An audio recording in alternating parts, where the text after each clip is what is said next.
le monde tourne. Direction la Birmanie, refusant de tirer sur leurs concitoyens. Les informations pullulent. Tout de suite, voici les informations. C'est le moment d'ouvrir la page internationale avec Ealichi Dorelas depuis Boston, Massachusetts.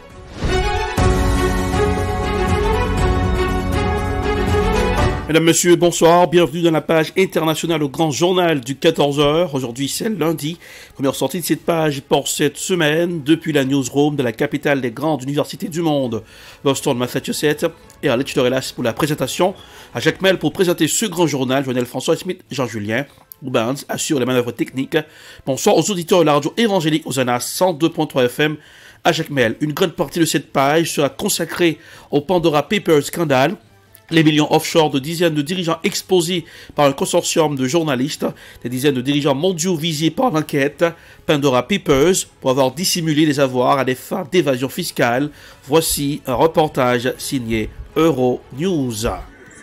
C'est une enquête hors norme qui vise plusieurs responsables politiques mondiaux ayant dissimulé des avoirs à des fins notamment d'évasion fiscale. Pandora Papers, c'est le nom de cette enquête menée par le Consortium international des journalistes d'investigation. Au total, 11,9 millions de documents ont été épluchés par 600 journalistes. Des actes provenant de 14 entreprises de services financiers, plus de 29 000 sociétés offshore y sont dévoilées. Ces révélations touchent notamment le roi Abdallah de Jordanie, le premier ministre tchèque Andrej Babiš, le président équatorien Guillermo Lasso ou encore l'ancien premier ministre britannique Tony Blair.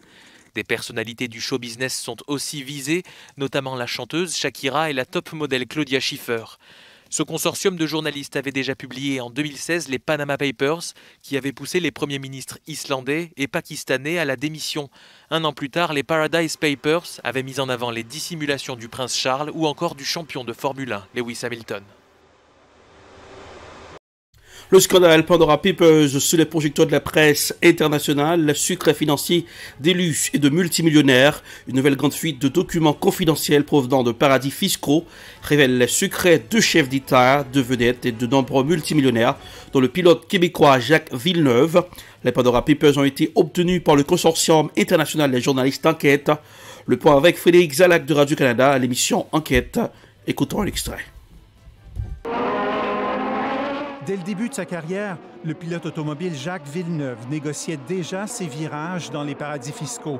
À compter de 1992, des sociétés écrans et des fiducies ont été mises sur pied dans les Caraïbes pour recueillir des revenus du champion québécois, selon une nouvelle fuite gigantesque de données confidentielles. This is the Pandora Papers. Les Pandora Papers ont été obtenus par le Consortium international des journalistes d'enquête, dont Radio-Canada est un partenaire. Près de 12 millions de documents internes provenant d'une multitude de cabinets qui offrent des services d'incorporation de sociétés dans divers paradis fiscaux. Plus de 600 journalistes des 4 coins de la planète ont fouillé ces données pendant des mois. Essentially, what we're looking at is another world that has been artificially created so that people can take advantage, so get away from the rules of normal society. On y trouve les noms de 35 chefs d'État, anciens et actuels, dont l'ex-premier ministre britannique Tony Blair, qui avait pourtant décrié dans le passé l'usage des paradis fiscaux. Millionaires with the right accountant pay nothing. Il a évité de payer au moins 500 000 $ en taxes municipales en faisant l'acquisition d'un manoir à Londres par l'entremise d'une société des îles Vierges britanniques. Grâce à des sociétés écrans, le premier ministre de la République tchèque a fait l'achat d'une villa de 28 millions de $ dans le sud de la France sans le dévoiler dans ses divulgations publiques d'actifs. Il doit faire face à l'électorat vendredi lors des élections législatives. On avait des chefs d'État qui eux-mêmes, profitaient du régime extraterritorial pour dissimuler des avoirs personnels. Alors, comment ensuite croire le discours public? La fuite dévoile aussi que de nombreuses vedettes utilisent les paradis fiscaux, comme le célèbre chanteur Elton John, qui perçoit ses revenus à l'étranger depuis des sociétés aux îles Vierges britanniques. Le plus célèbre des chanteurs de charme de la planète, Julio Iglesias, est derrière une vingtaine de sociétés aux îles Vierges britanniques, dont certaines ont servi à acheter des propriétés de luxe près de Miami. Le Canadien Elvis Stoico, champion olympique de patinage artistique, a acheminé des actifs d'une valeur de 6 500 000 $ à une fiducie au Belize. Il dit qu'il agissait sur les conseils de son avocat et qu'on lui avait assuré que c'était légal.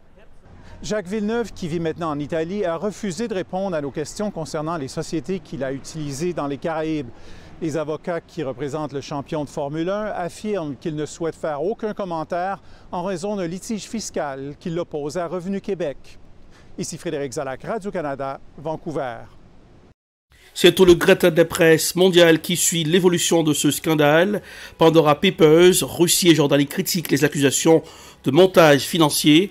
Le Kremlin a rejeté les informations infondées publiées par une vaste enquête journalistique, affirmant que plusieurs proches du président Vladimir Poutine possédaient des richesses dissimulées par des montages offshore. La Jordanie s'est de son côté insurgée contre la révélation sur les avoirs du roi. Décryptage sur le plateau de France 24. Il n'y a pas un énorme changement. En fait, on a encore plus d'informations. La nouveauté, c'est qu'on a encore plus de dossiers, encore plus de fichiers, encore plus de noms. Mais finalement, la leçon qu'on peut en tirer, c'est qu'au fil des scandales, on retrouve absolument les mêmes montages, les mêmes problèmes qui, finalement, depuis des années, perdurent. On parle de quoi précisément? D'évasion fiscale? Ça veut dire que c'est de l'argent qui aurait dû être injecté dans l'économie réelle et qui échappe là aux citoyens, aux entreprises? Alors il est encore tôt pour vraiment affirmer quelle est vraiment la nature même de ces montages, mais on est au moins effectivement dans l'évasion fiscale avec une optimisation qu'on pourrait qualifier d'abusive. Alors le terme technique, c'est la planification agressive fiscale, c'est-à-dire profiter des montages fiscaux internationaux pour finalement payer moins d'impôts, mais comme vous le sous-entendez, en même temps, c'est de l'argent qui échappe au développement humain et économique du pays en question. Donc ça, c'est le minimum, et en avançant, on trouvera très certainement aussi des typologies et des montages de fraude. Mais on parle de milliers, de milliards de dollars. Est-ce que tout cela est légal ou est-ce qu'on est dans la fraude, si c'est avéré ?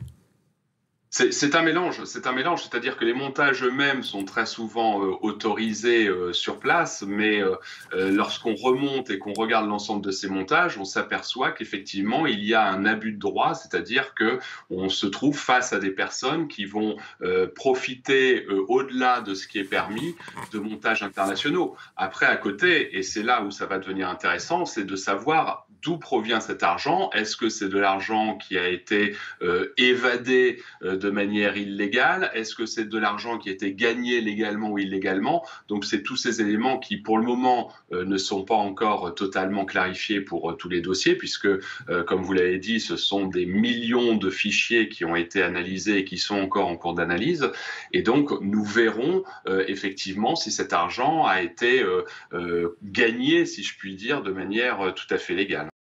Direction l'Éthiopie. Amnesty exhorte l'Éthiopie à améliorer la situation des droits de l'homme, alors que le Premier ministre éthiopien Abiy Ahmed a prêté serment pour un second mandat de 5 ans.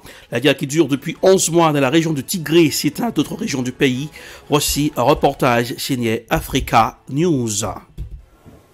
Amnesty International demande à l'Éthiopie d'améliorer la situation des droits de l'homme, alors que le Premier ministre éthiopien Abiy Ahmed a prêté serment pour un second mandat de 5 ans. La guerre, qui dure depuis 11 mois dans la région du Tigré, s'étend à d'autres régions du pays.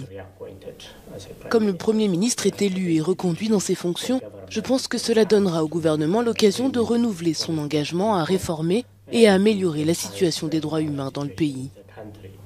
Le Parlement est dominé par un seul parti au pouvoir, donc s'ils ont la volonté de le faire, ils en ont aussi la capacité.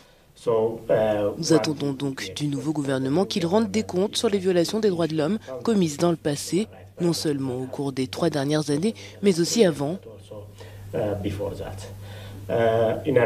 En outre, le gouvernement doit s'assurer qu'il ne commettra plus de violations des droits de l'homme ou qu'il minimisera les violations des droits de l'homme, que ce soit dans le cadre d'un conflit ethnique ou d'un conflit dans le Tigré, dans le nord du pays.